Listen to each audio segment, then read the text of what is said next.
ভারত সম্ভবত আর পাকিস্তানকে নিয়ে বেশি খেলাধুলা করতে চায় না, নাড়াচাড়া করতে চায় না। ভারত বুঝে গেছে পাকিস্তান একটা শক্তি। এই শক্তির সাথে চীনের শক্তি মিলায় যে পরিস্থিতি হবে তাতে বুমেরাং হয়েছে। 6টা রাফাল যুদ্ধ বিমান ধ্বংস হয়েছে। এটা আন্তর্জাতিক অঙ্গনে ভারতের ভাবমূর্তি নষ্ট হয়েছে এবং একটা লজ্জাও। আভ্যন্তরীণ ভাবেও এখন শাসক দল বলতে পারছে না যে তারা বিশাল কিছু করে ফেলছে পাকিস্তানের বিরুদ্ধে, এবং বিরোধীরাও এখন আস্তে আস্তে পেঁচানো শুরু করছে যে কি করলা, পাকিস্তানের বিরুদ্ধে কিছুই তো করতে পারো নাই। তো এই অবস্থায় ভারত এখন তার হয়তো পলিসিটা একটু চেঞ্জ করছে। আজকে এই কথাগুলো বলার কারণ হলো একটা শিরোনাম দেখে পাকিস্তানকে বন্যা নিয়ে সতর্ক করে শুভেচ্ছার নিদর্শন দিল ভারত। অর্থাৎ বন্যা মানে একটা শঙ্কা বা সতর্কতা আগাম জানালো ভারত। ভারত যেহেতু উজানের দেশ, ভাটিতে আছে যে পাকিস্তানের অবস্থান, সেই কারণে তারা আগাম সতর্ক সংকেত পাইছে যে একটা প্রবল বন্যা হবে, সেই সতর্কতা তারা জানিয়েছে। এটা একটা শুভেচ্ছার নিদর্শন হিসেবে গণ্য করা হচ্ছে। ইতিমধ্যে পাকিস্তানে 200-300 মানুষ বন্যায় মারা গেছে। এখানে বলা হচ্ছে যে গত 26শে জুন থেকে শুরু হওয়া অবিরাম বৃষ্টির ফলে পাকিস্তানে ব্যাপক ধ্বংসযজ্ঞ চলছে। পাকিস্তান ভারত কূটনৈতিক উত্তেজনা চলা সত্ত্বেও নয়াদিল্লি গতকাল রোববার পাকিস্তানকে তাওয়াই নদীর বন্যা পরিস্থিতি সম্পর্কে সতর্ক করেছে। পাকিস্তানি গণমাধ্যমের বরাতে একটি সরকারি সূত্র জানিয়েছে, পেহেলগাম হামলার পর থেকে সিন্ধুর পানি বন্টন চুক্তি স্থগিত থাকায় ইসলামাবাদে অবস্থিত ভারতীয় হাইকমিশনের মাধ্যমে এই তথ্য পাঠানো হয়েছে।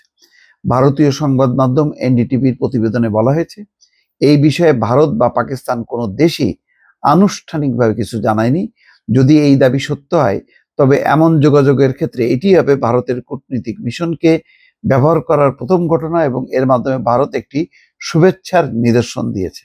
সাধারণত এমন তথ্য কয়েক দশকের পুরনো সিন্ধু নদীর চুক্তির আওতায় সিন্ধুর পানি কমিশনারদের মাধ্যমে আদান প্রদান হয়, কিন্তু গত 22শে এপ্রিল পেহেলগাম হামলার পর এই চুক্তি স্থগিত করা হয়। ওই হামলায় 25 জন ভারতীয় এবং একজন নেপালি নাগরিক নিহত হয় এবং আরো অনেকে আহত হয়।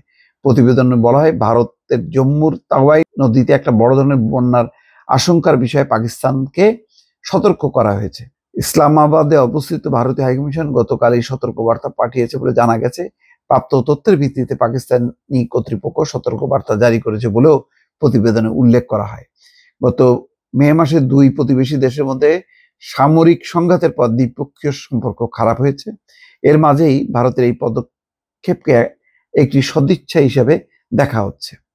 যাক, ইতিমধ্যে 200-300 না 778 জনের মৃত্যু হয়েছে এবং 1000-এর বেশি মানুষ আহত হয়েছে। অবিরাম বৃষ্টির ফলে দেশ জুড়ে ব্যাপক ধ্বংসযজ্ঞ চলেছে।